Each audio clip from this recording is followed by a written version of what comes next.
तो ये वाला लेक्चर हम ले रहे होंगे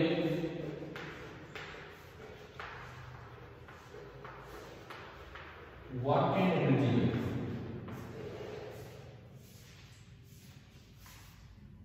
देखिए वर्क एंड एनर्जी एक दिन पहले भी हमने रिवाइज किया था, अभी हम उसी को थोड़ा आगे बढ़ाएंगे, उसी को थोड़ा पूरा करेंगे। ये लगा लो वर्क एंड एनर्जी को। एक तो इसमें पावर एक बड़ा इंपॉर्टेंट पार्ट है। पावर ऑफ ए फोर्स कैसे निकाला जाता है उस पर मैं आता हूं सबसे पहले।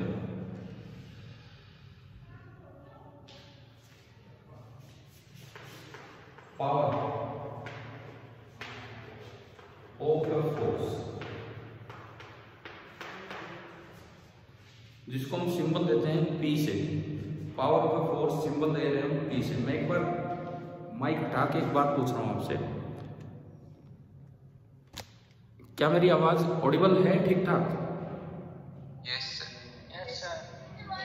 इस माइक से कोई फर्क पड़ रहा है भाई आवाज क्लैरिटी में या कुछ भी? No sir. No sir. तो मैं इसको हटा के ही पढ़ा लेता हूँ थोड़ी देर। देखिए पावर ऑफ ए फोर्स, किसी फोर्स की जो पावर होती है P, उसका फॉर्मूला होता है F dot V। Power of force का फॉर्मूला होता है F डॉट V। क्या मतलब है? जैसे मान लो ये कोई ऑब्जेक्ट है, इस पे कोई फोर्स लग रहा था किसी एक पर्टिकुलर डायरेक्शन में,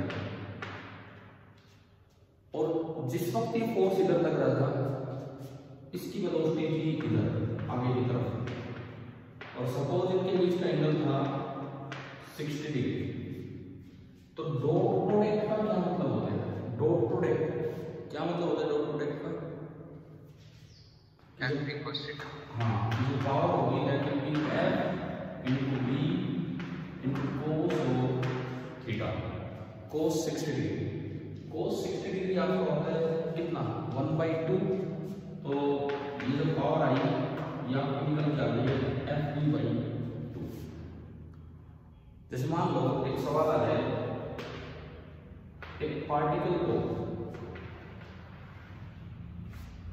मैंने यूं प्रोजेक्ट किया है with some initial speed u at an angle of 60 degree, और पार्टिकल का मास है m। आपको बताना है, आपको इसमें ये बताना है कि भाई पार्टिकल पे ग्रेविटेशनल फोर्स की पावर क्या होगी जब वो पार्टिकल अपने हाईएस्ट पोजीशन पे। मैं एक बार ये क्वेश्चन रिपीट करता हूं। आपको ये बताना है कि when the particle reaches the highest position, highest position जब वो होगा उस वक्त ग्रेविटेशनल फोर्स की पावर क्या होगी, ये आपको समझाना है। हाईएस्ट पोजीशन पे पहुंचने पे ग्रेविटेशनल फोर्स की क्या पावर होगी ये आपको बताना है। कीजिए, बताइए। जीरो। ठीक है। जब ये हाईएस्ट पॉइंट पे होगा, जब ये हाईएस्ट पॉइंट पे होगा तो वेलोसिटी तो इधर बचेगी। वेलोसिटी कितनी बचेगी ये भी आपको बता देता हूँ। हाईएस्ट पॉइंट पे वेलोसिटी होनी बचती है u cos 60 डिग्री। क्यों ऐसा होता है? u के दो टुकड़े कर दो आप, इधर की तरफ u cos 60, ऊपर की तरफ u sin 60, ऐसे कंपोनेंट है। इस हॉरिजॉन्टल वेलोसिटी में कोई फर्क नहीं पड़ता है, ये एज इट इज चलते रहते हैं। यहाँ दोबारा से आने पर वेलोसिटी अगेन आपकी क्या हो जाएगी, जो थी वही रहेगी और ये खत्म हो जाएगी। लेकिन जो फोर्स है, फोर्स mg, वो लग रहा है नीचे, और फोर्स और वेलोसिटी के बीच का जो एंगल है वो आपका हो गया है 90 डिग्री। फोर्स और वेलोसिटी के बीच का जो एंगल है वो आपका हो गया है 90 डिग्री। तो जो पावर होगी वो बनेगी mg into velocity u cos 60 degree into cos of 90 degree. तो पावर जो हो जाती है 0। हाँ भाई बताओ क्या कह रहे हो? वॉल्यूम बहुत कम हो जा रही है सर। ओ ओ ओ ओ अभी सुनो, मैं एक बार दोबारा से बोलता हूँ क्या हुआ है कि जब ये हाईएस्ट पॉइंट पे है, तो फोर्स नीचे लग रहा है, जो वेलोसिटी बचेगी वो ओनली ये कंपोनेंट बचेगा, वो कितना बचेगा, u cos 60 डिग्री, फोर्स नीचे mg, velocity u cos 60 degree, और इन दोनों के बीच का जो एंगल है वो एंगल आपका होगा 90 डिग्री। तो डॉट प्रोडक्ट जब करोगे तो cos 90 डिग्री आएगा, cos 90 डिग्री 0 होता है, तो इस वजह से जो पावर होगी वो पावर आपकी हो जाएगी 0, यानी कि ग्रेविटेशनल फोर्स की power at the highest point 0। अभी आप बताओ क्या समझ आ गया? अब ये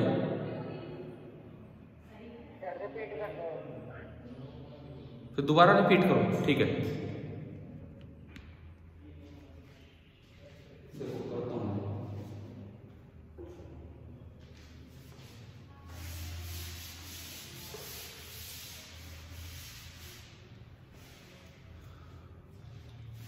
मैंने कहा कि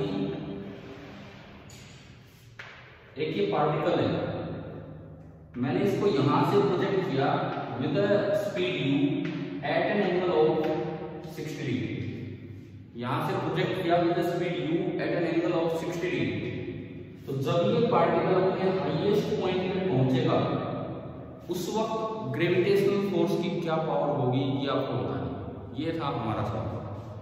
तो जब ये पार्टिकल अपनी हाईएस्ट पॉइंट पे पहुंचेगा तो इसमें जो वेलोसिटी बचेगी वो केवल हॉरिजॉन्टल वेलोसिटी बचेगी, हॉरिजॉन्टल वेलोसिटी बचेगी। कितनी बचेगी उसको छोड़ो, अभी वो केवल हॉरिजॉन्टल वेलोसिटी बचेगी, इसका वर्टिकल की तरफ कोई कंपोनेंट नहीं होगा, सीधा वेलोसिटी ये बचेगी।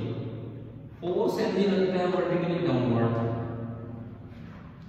तो अगर आपको mg की पावर निकालनी है तो इनके बीच का एंगल होगा 90 डिग्री, तो पावर होगी mg into v और into cos of 90 डिग्री, और cos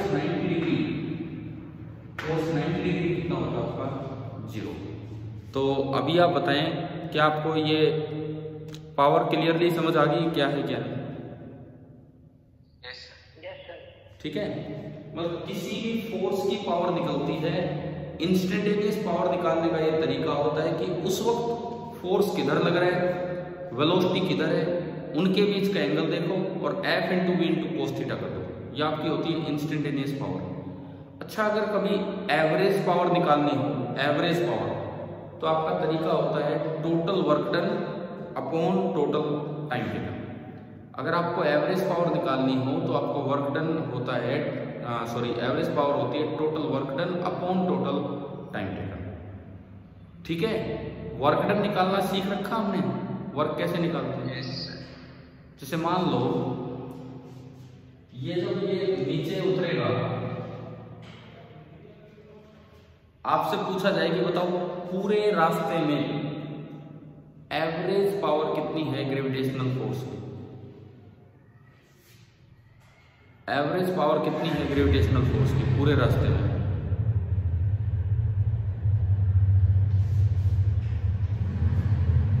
शुरू से लेकर लास्ट तक पूरा जो पाथ रहा है उसमें average power of gravitational force कितनी है?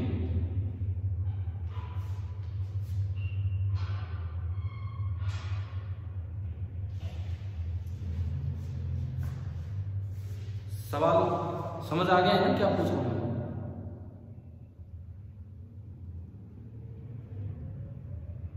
हाँ भाई, क्वेश्चन क्लियर है? क्या पूछा आपसे? शुरू से लेके लास्ट तक पूरे रास्ते में ग्रेविटेशनल फोर्स की पावर कितनी है?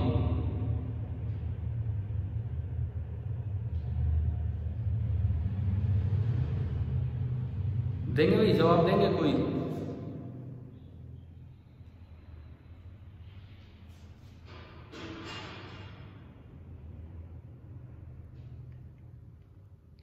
बताओ, मैं करवाऊं क्या? नहीं हो रहा तो कोई? ठीक है, सुनो। एवरेज पावर जैसे कंप्लीट पाथ में पूछ ली, किसी एक जगह पे नहीं, कंप्लीट पाथ में पूछ ली, तो एवरेज पावर का तरीका होता है total work done upon total time taken. अब देखो, mg एक कांस्टेंट फोर्स है, इस पे mg इधर लगना स्टार्ट हो रहा है,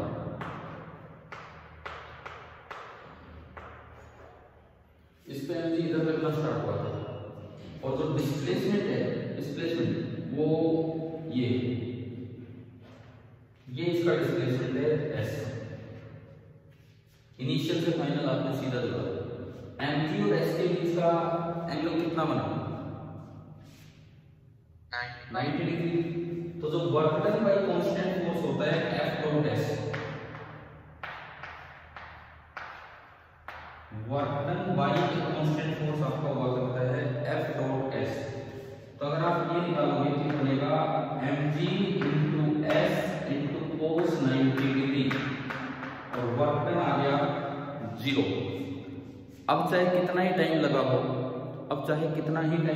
तो अगर वर्क 0 आ गया, तो जो वर्क डन अपॉन टाइम भी कितना आ जाना है? 0 आ जाना है। इसका मतलब एवरेज पावर 0 है, एवरेज पावर इज 0। अच्छा, अब इसमें एक बात ये है, आपने देखा हाईएस्ट पॉइंट पे भी पावर 0 है, आपने देखा एवरेज पावर भी 0 है, हाईएस्ट पॉइंट पे भी पावर 0 है, एवरेज। तो क्या हर समय पावर 0 रही है क्या?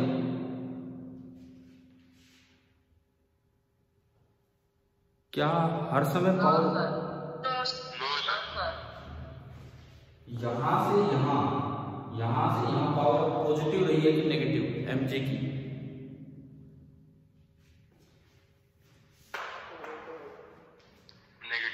नेगेटिव। कारण यह है कि इस दौरान mg तो नीचे है और जो वेलोसिटी है वो इधर है और ये एंगल ग्रेटर देन 90 डिग्री है। अगर एंगल ऑब्ट्यूज एंगल होता है 90 से 180 डिग्री के बीच में होता है, तो जो कोस थीटा होता है वो नेगेटिव होता है। यानी कि कुछ ऐसा रहा है, यहां से यहां तक नेगेटिव पावर रही है, यहाँ 0 पावर हुई है और यहाँ से यहाँ तक पॉजिटिव पावर हुई है, और इन सब का वजह से आगे नेगेटिव आगे पॉजिटिव होने से जो टोटल एवरेज पावर है वो आपकी आ गई है 0। बताओ, समझ आया पावर ऑफ ग्रेविटेशनल फोर्स? ठीक है।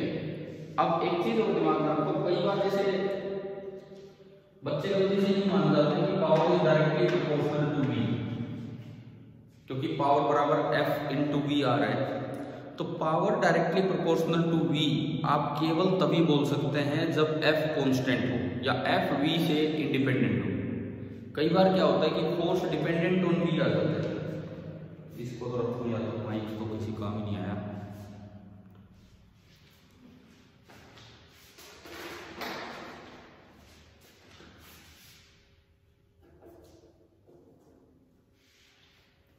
कई बार क्या होता है F डिपेंडेंट ऑन V आ जाता है, उसमें देखते हैं कि पावर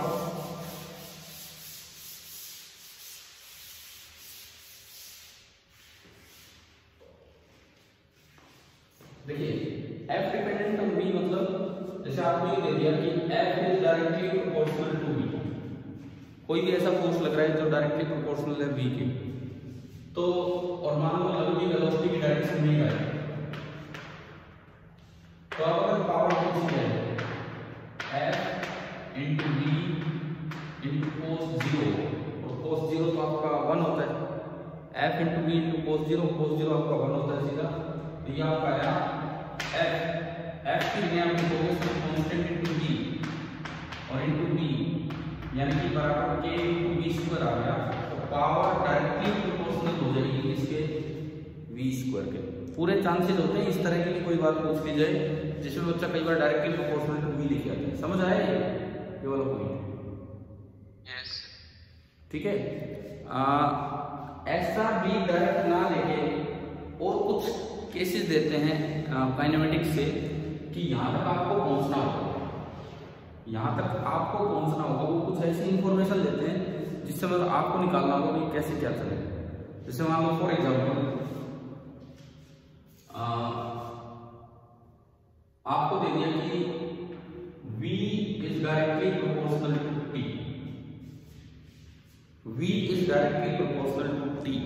अब बताओ पावर V पे कैसे डिपेंड कर रही है?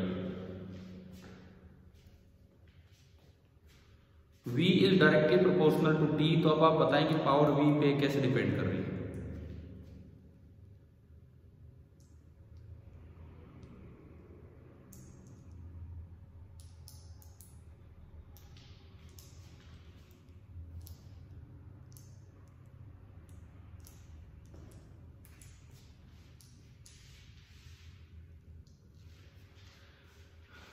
देखिए v directly proportional to t को मैं कह सकता हूं कि लेट v बराबर kt, मान सकते हैं सब।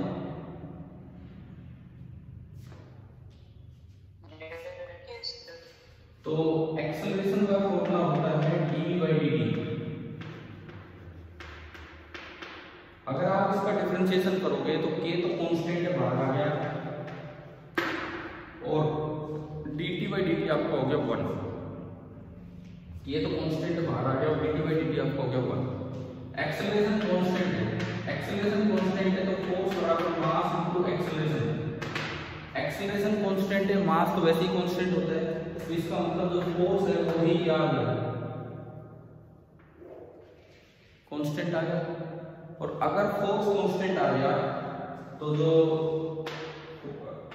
आप पावर का फॉर्मूला लगाओगे F into V, और फोर्स कांस्टेंट आ गया यानी कि power is directly proportional to V। समझ आ रहा है? सभी इक्वल्स टू kT कैसे आएगा? क्या? दोबारा बोलो। सेकंड लाइन सेकंड कैसे है? V इक्वल ये कैसे है? Yes sir. देखो मान मैं कह रहा हूं कि ये गिवन हो, क्वेश्चन में ये गिवन हो तो प्रोपोर्शनलिटी साइन हम हटाते कैसे हैं? इक्वल टू लगाते हैं और साथ में एक कांस्टेंट लगाते हैं कि, ठीक है। अच्छा, इसी में पूछा जाए पावर टाइम पे कैसे डिपेंड कर रही है, पावर टाइम पे कैसे डिपेंड कर रही है, तो पावर बराबर आ गया F into V। F एक कांस्टेंट है और V की जगह रख दो kT, तो F into K into T।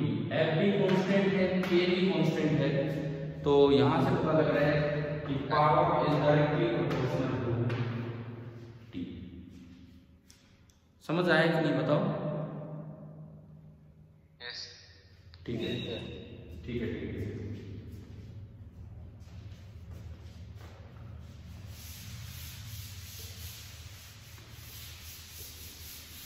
अच्छा ये बताओ, अगर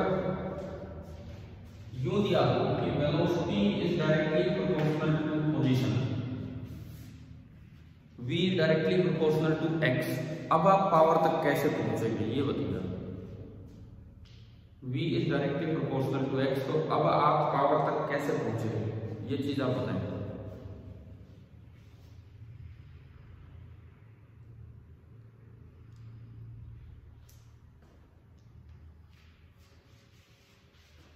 हम 9th में पढ़े होंगे कि एक्सेलरेशन का एक फॉर्मूला तो होता है dv/dt।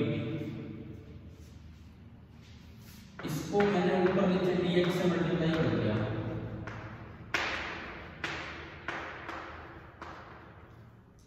अब ये जो dx/dt है तो इसको v लिख सकता हूं, v। तो एक्सेलरेशन का एक और फॉर्मूला बना v into dv/dx। क्या यहां तक आ गया समझ? यस है ना। अब v बराबर है kx, अगेन k एक कांस्टेंट है, k एक कांस्टेंट है तो v बराबर आ गया kx।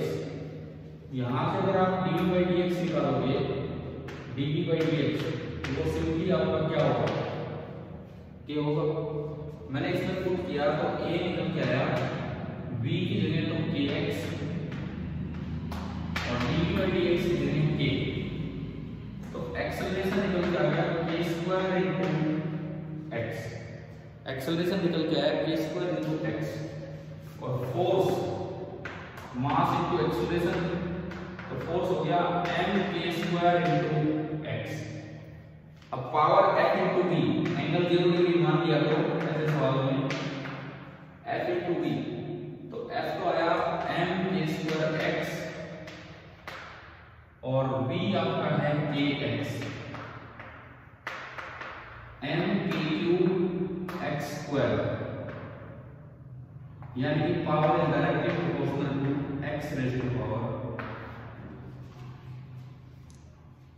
बताओ क्या है समझ में, पावर कैसे x पे डिपेंड कर रहा है?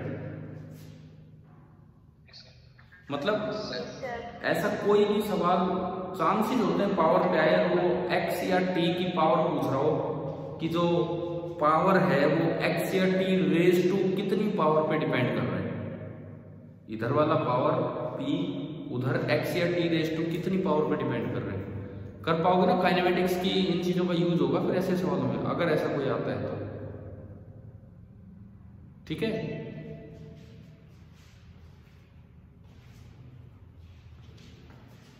मिटा दो इसको, लिख लिया होगा ये थोड़ा बहुत।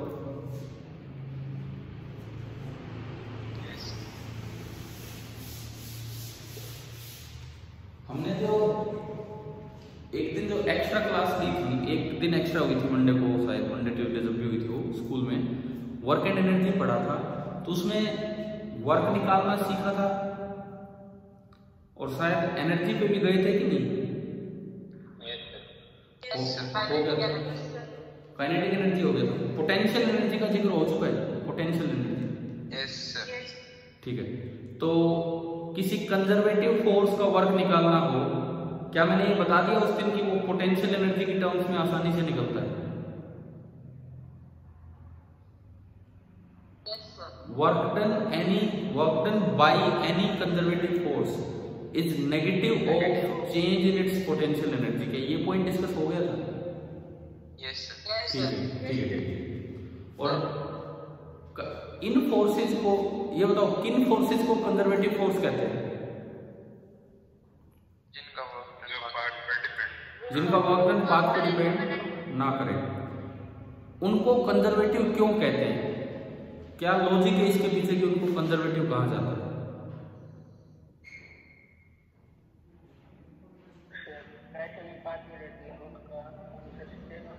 अगर मैं बताता हूँ, सुनो, अगर केवल ऐसे ही फोर्स लग रहे हो सिस्टम पे तो सिस्टम की मैकेनिकल एनर्जी कंजर्व रहती है।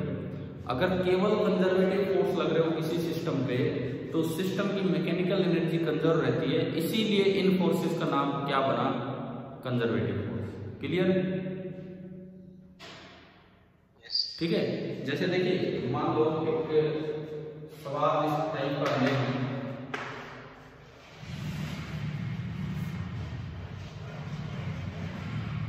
ये स्प्रिंग है और ये स्प्रिंग अपनी नेचुरल लेंथ में है और इसका जो फोर्स कांस्टेंट है, स्प्रिंग का जो फोर्स कांस्टेंट है दैट इज के।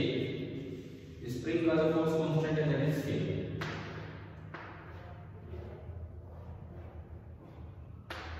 ये ब्लॉक है जिसका मास है m और ये चला आ रहा है with speed v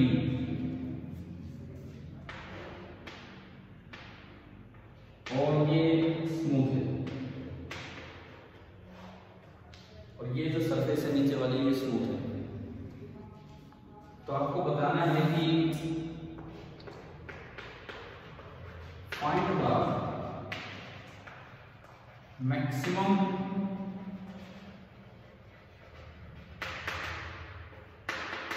compression in spring. Find the maximum compression in spring.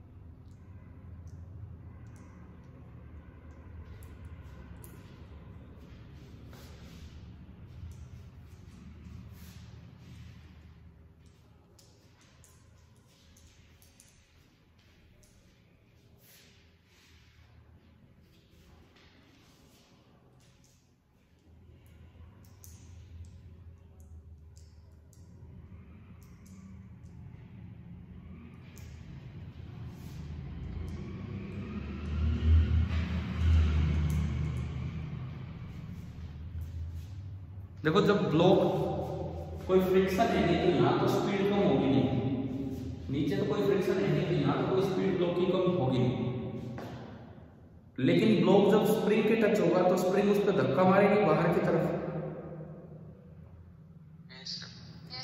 लेकिन स्प्रिंग फोर्स कंजर्वेटिव होता है कि नॉन कंजर्वेटिव? कंजर्वेटिव। कंजर्वेटिव होता है तभी तभी स्प्रिंग फोर्स में पोटेंशियल एनर्जी डिफाइन होती है। ये कंजर्वेटिव फोर्स होता है तभी पोटेंशियल एनर्जी डिफाइन होती है। तो कंजर्वेटिव फोर्स लगेगा तो जो मैकेनिकल एनर्जी है उस पर कोई फर्क नहीं पड़ने वाला है, जितनी मैकेनिकल एनर्जी पहले थी उतनी बाद में। अच्छा, ग्रेविटेशनल पोटेंशियल एनर्जी तो चेंज हुई नहीं ब्लॉक की, क्यों नहीं हुई? क्योंकि वो सेम हॉरिजॉन्टल लेवल पे चलेगा। अब यहाँ पे दूसरी पोटेंशियल एनर्जी है जिसको हम बोलते हैं इलास्टिक पोटेंशियल एनर्जी। समझ आ रहा है ना? जो स्प्रिंग की जो एनर्जी है, जिसका फॉर्मूला होता है कि अगर उसमें एक्स एक्सटेंशन या एक्स कंप्रेशन है तो हाफ के एक्स स्क्वायर। पढ़ा हुआ है ना ये फॉर्मूला? यस सर, आपने ठीक है। तो अब देखो, मैं फिर से लाइन रिपीट करता हूँ। Since only spring force is acting on the block to stop it and it is conservative, the mechanical energy is conservative. अब इनिशियली स्प्रिंग अपनी नेचुरल लेंथ में है तो उसकी पोटेंशियल एनर्जी है 0। Initial potential energy of the spring is 0। Initial kinetic energy of the block is half mv square. अब इन्होंने पूछा है कि मैक्सिमम कंप्रेशन कब होगा। इन्होंने पूछा है कि मैक्सिमम कंप्रेशन कब होगा। मैक्सिमम कंप्रेशन तब होगा जब ब्लॉक रुक जाएगा, रुकने के बाद वापस आएगा। तो रुकेगा तो उस वक्त ब्लॉक की काइनेटिक एनर्जी कितनी होगी? 0। तो रुकने पे ब्लॉक की काइनेटिक एनर्जी जो अभी हाफ mv स्क्वायर है तब 0 हुई, लेकिन उस वक्त स्प्रिंग दब चुकी, जितनी दबी होगी वही एक्स मैक्स होगा। तो स्प्रिंग की एनर्जी होगी हाफ इंटू के इंटू एक्स मैक्सिमम का स्क्वायर।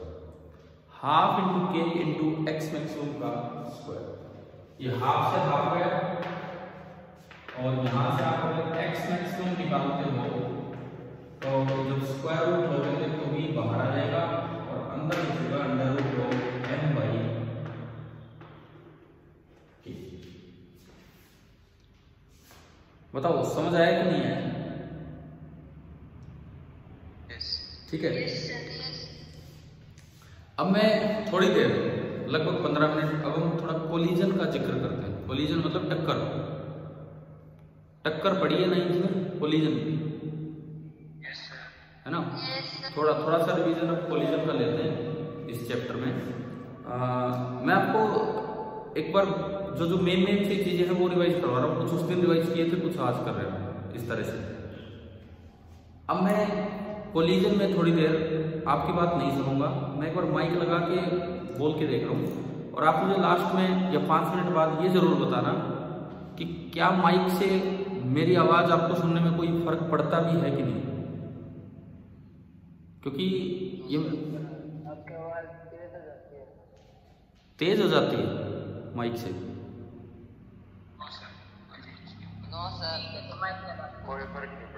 कोई फर्क नहीं पड़ता।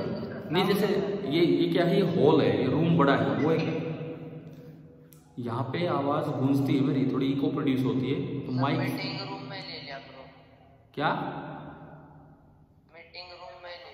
चलो ठीक है, उसमें ले लिया करेंगे। आज तो मोहित भी नहीं है। मोहित है हो क्या भैया आज क्लास में? आप अभी प्रेजेंट हो मोहित, जो कल थे शाम को? चलो ठीक है, मैं एक बार ये लगा के देता हूँ।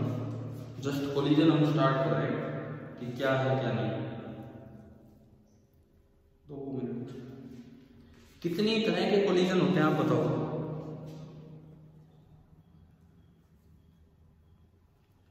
कितनी तरह के कोलिजन बताओगे? हाँ भाई, कितने टाइप के कोलिजन होते हैं? दोबारा बोलो।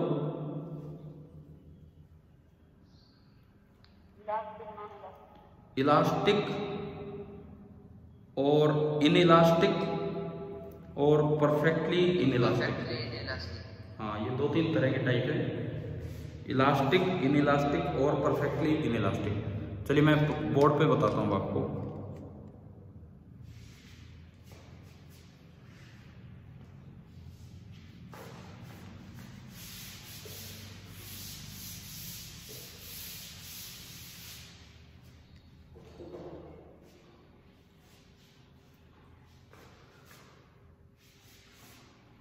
मान लो हम लेके चल रहे हैं 1D कोलिजन।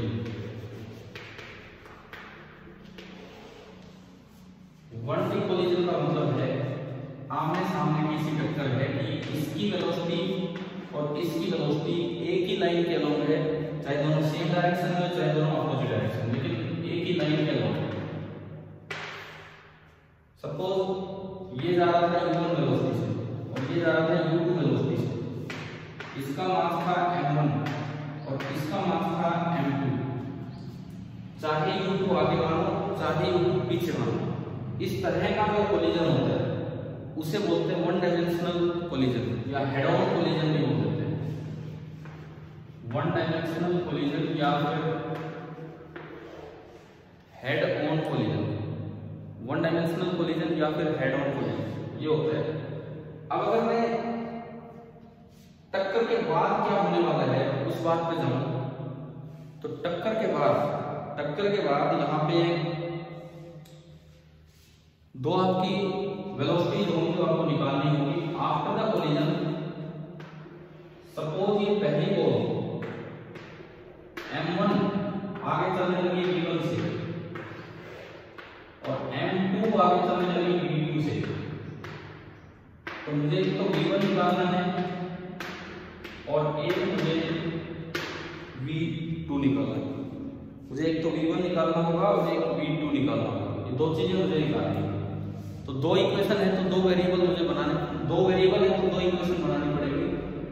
पहली इक्वेशन कोलिजन में हमेशा लग जाती है मोमेंटम कंजर्वेशन की इक्वेशन, क्योंकि कारण ये है कि कोलिजन जब होता है तो इनका आपस का फोर्स इतना स्ट्रॉन्ग होता है कि आप एक्सटर्नल किसी भी फोर्स को इग्नोर कर सकते हो। तो आपके लेवल पे जो कोलिजन आने के चांसेस हैं उनमें मोमेंटम कंजर्वेशन हमेशा अप्लाई होगा। आप +1 में सीख पाएंगे कुछ एक केसेस ऐसे होते हैं नहीं होते, लेकिन अभी उन पे नहीं जाना है। तो पहली इक्वेशन आपकी बनेगी by momentum conservation, initial momentum. अच्छा, मोमेंटम में डायरेक्शन का ध्यान रखना होता है, तो आगे वाली डायरेक्शन को आप पॉजिटिव लीजिए। Initial momentum m1u1 plus m2u2 बराबर final momentum m1v1 plus m2v2। Equation number 1 ये आपकी एक इक्वेशन बनी, लेकिन वेरिएबल दो है। दो वेरिएबल को सोल्व करने के लिए कम से कम मुझे दो इक्वेशंस की जरूरत पड़ेगी। तो एक इक्वेशन तो मैंने बना दी है बाय यूजिंग मोमेंटम कंजर्वेशन। दूसरी इक्वेशन जो बनती है वो डिपेंड करती है कि टाइप ऑफ कोलिजन कैसा है, इलास्टिक कोलिजन है, इनइलास्टिक कोलिजन है या परफेक्टली इनइलास्टिक कोलिजन। एक टर्म डिफाइन होती है coefficient of restitution. Coefficient of restitution या फिर रेजिडियंस, कितना वो रिजाइव कर पा रहा है, कितना वापस आ पा रहा है अपने स्टेज पे, और उसको डिनोट करते हैं ई से। कोएफिशिएंट ऑफ रेस्टिट्यूशन या रेजिडियंस को ई से डिनोट करते हैं, और ई की वैल्यू 0 से 1 तक कुछ भी हो सकती है depending on the type of collision. Depending on the type of collision e की वैल्यू 0 से 1 तक कुछ भी हो सकती है, ये इस पे डिपेंड करता है। अगर ई क्या होता है अभी मैं आपको बताऊंगा। अगर वो इलास्टिक कोलिजन है, परफेक्टली इलास्टिक, या खाली इलास्टिक आप बोल दीजिए, परफेक्टली इलास्टिक या इलास्टिक आपने बोला तो ई होता है 1। परफेक्टली इनइलास्टिक है तो ई होता है 0, और खाली वर्ड इनइलास्टिक यूज कर रखा है तो ई होता है 0 से 1 के बीच में कुछ। इलास्टिक वर्ड है 1, परफेक्टली इनइलास्टिक है 0, और इनइलास्टिक वर्ड है तो ई 0 से 1 के बीच का कुछ होता है। ये ई होता क्या है? E is the ratio of velocity of separation after the collision to the velocity of approach before the collision. जैसे वेलोसिटी ऑफ सेपरेशन, अगर मैं यहां देखूं वो तेज भाग रहा है तभी तो सेपरेट हो रहे हैं, वो तेज भाग रहा है तभी सेपरेट हो रहे हैं। मान लो 10 मीटर पर सेकंड से जा रहा है, ये 4 से उसके पीछे पीछे हो रहा है, तो वेलोसिटी ऑफ सेपरेशन बचेगी 6। तो वेलोसिटी ऑफ सेपरेशन आपकी बनी v2 माइनस v1। तो e बराबर वेलोसिटी ऑफ सेपरेशन डायग्राम में देख के बनती है v2 minus v1 upon velocity of approach अच्छा ये तेज आ रहा है तो धीरे चल रहा होगा तभी टक्कर होगी। तो ये 10 से आ रहा है 6 से, तो ये 4 से अप्रोच कर रहा है, वेलोसिटी अप्रोच करेगी u1 माइनस। तो यहां से मेरे पास एक और इक्वेशन आ गई कि v2 minus v1 is equal to e into u1 minus u2, equation number 2। और आप इक्वेशन 1 और 2 को अगर सोल्व करें तो वहां से आप v1 और v2 की वैल्यू कैलकुलेट कर सकते हैं। तो हमें ध्यान रखना है कोलिजन में दो ही इक्वेशंस का यूज होगा, एक तो मोमेंटम कंजर्वेशन और एक ये e वाली इक्वेशन। e होता है velocity of separation after the collision upon velocity of approach before the collision. Velocity of separation after the collision upon velocity of approach before the collision. अच्छा अगर ये दोनों यूं आ रही होती, एक दूसरे की तरफ आ रही होती, तो velocity of approach u1 minus u2 नहीं, अब तो दोनों ही एक दूसरे की तरफ आ रहे हैं, तो वेलोसिटी ऑफ अप्रोच हो जाता है u1 प्लस u2।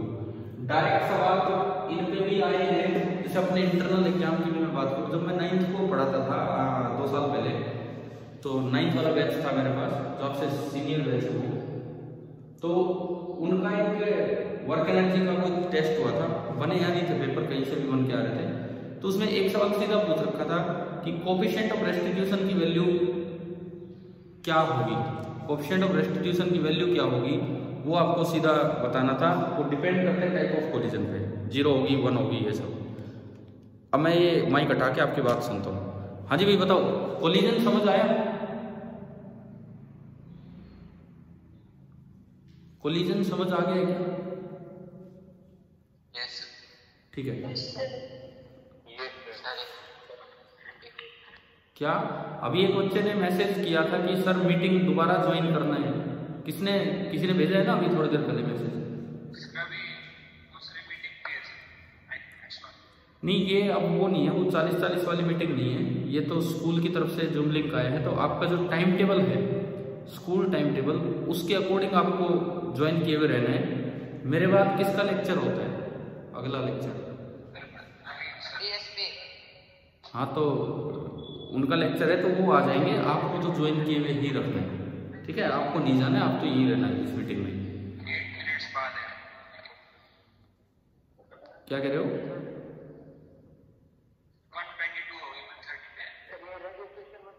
चलो कोई नहीं, 5 मिनट और यही लगा दो। अब मैं फिर पूछता हूँ, मैंने ये दोबारा लगाया था, क्या इससे कुछ आवाज में थोड़ी इम्प्रूवमेंट होती है क्या?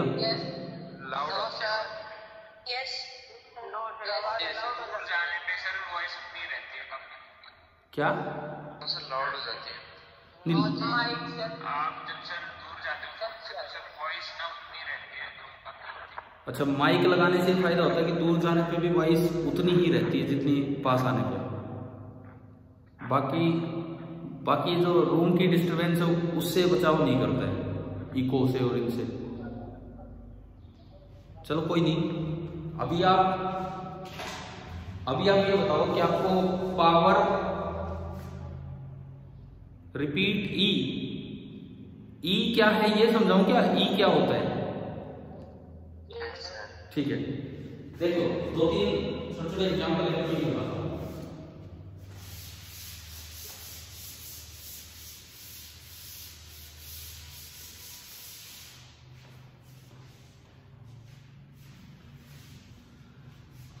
मान लो कोई ऐसा कोलिजन है, ये बॉल आ रही थी 1 मीटर पर सेकंड से, ये बॉल आ रही थी 2 मीटर पर सेकंड से, तो टक्कर के बाद ये इधर होगी और ये इधर जा रही है। सपोज इस तरह का कुछ है, टक्कर के बाद कुछ ऐसा हो गया कि ये बॉल इधर जा रही है 2 मीटर पर सेकंड से और ये बॉल इधर जा रही है 1 मीटर पर सेकंड से। तो पहले तो आप ये बताओ before collision velocity of approach कितनी है? दोनों एक दूसरे की तरफ आ रहे हैं तो वेलोसिटी ऑफ अप्रोच कितनी है बिफोर कोलिजन? 3, क्योंकि दोनों ही अप्रोच करना चाह रहे हैं, वेलोसिटी ऑफ अप्रोच होगी 3 मीटर पर second. After the collision velocity of separation कितनी है आफ्टर द कोलिजन? ये दोनों दूर भागना चाह रहे तो जुड़ेंगे, तो सेपरेशन लिखोगे तो अब भी कितनी है 3 मीटर पर सेकंड। तो ई बताओ ई कितना होगा? Velocity of separation divided by velocity of approach. तो सेपरेशन अपॉन अप्रोच करोगे 1। अब ये सवाल ऐसे आ जाए कि ये एग्जांपल दिया, the type of collision is elastic, inelastic, perfectly inelastic. क्या आंसर होगा? इलास्टिक।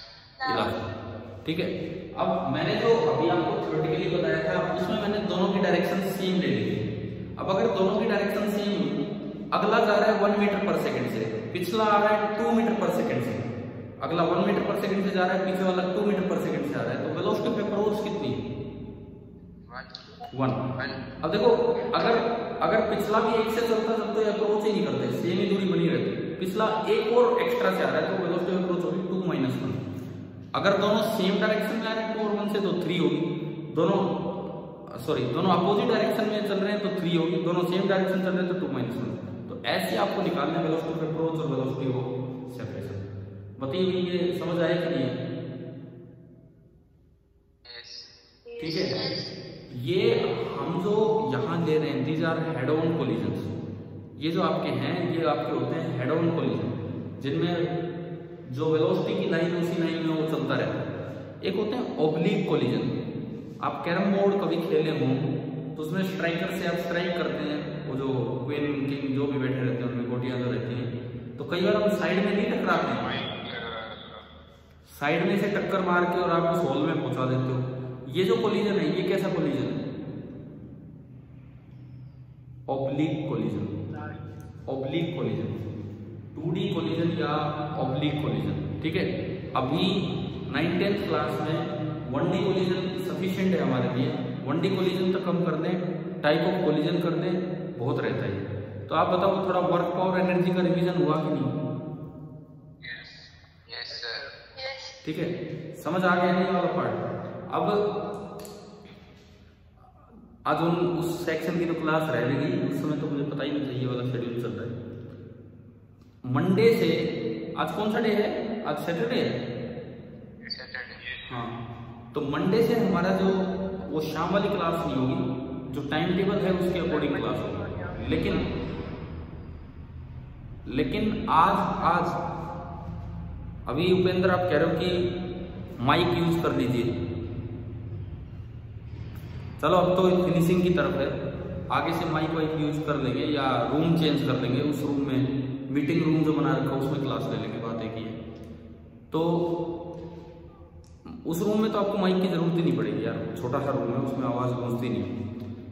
मंडे से हमारा जो क्लास टाइमिंग रहेगा वो यही रहेगा जो आपका स्कूल का जो टाइम टेबल है वो वाला। ठीक है, लेकिन आज वो अटेंड करें, क्योंकि आज हम क्या पढ़ रहे होंगे इस क्लास में, एक टॉपिक डिटेल में पढ़ेंगे जो उससे रिलेटेड ही चीजें बची। कौन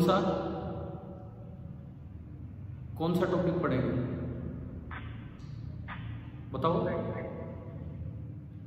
ACL कल नाम लिया था, ACL एम्पियर सर्किटल लॉ, और ACL की ही 3 एप्लीकेशन, एक स्ट्रेट वायर, एक सोलेनोइड और एक टॉरॉइड। जैसे कल आपने उसमें BSL पढ़ा था, उसकी 2 एप्लीकेशन दी थी, एक सर्कुलर कोइल का सेंटर और एक सर्कुलर कोइल का एक्सिस। तो आज आपका मैग्नेटिक वाला पार्ट भी आज फिनिश हो जाएगा शाम को। ठीक है, अब मैं ये क्लास ऑफ कर रहा हूँ, दोबारा मिलना है और 4 बजे तैयार रहना आज तो उस क्लास के लिए। ठीक है, और कोई डाउट किसी बच्चे को, कोई कुछ बोलना चाह रहा होगी? ठीक है, मंडे से क्लास उस मीटिंग रूम में ले लेंगे, लेकिन आज शाम वाली क्लास तो मैं यही लूंगा। अभी वो रूम भी थोड़ा ठीक ठाक से करना है, तो मंडे से वहां ले लिया करेंगे। ठीक है ना, आज शाम की तो यही होगी, देखते हैं कैसे क्या होगा। ठीक है, थैंक यू।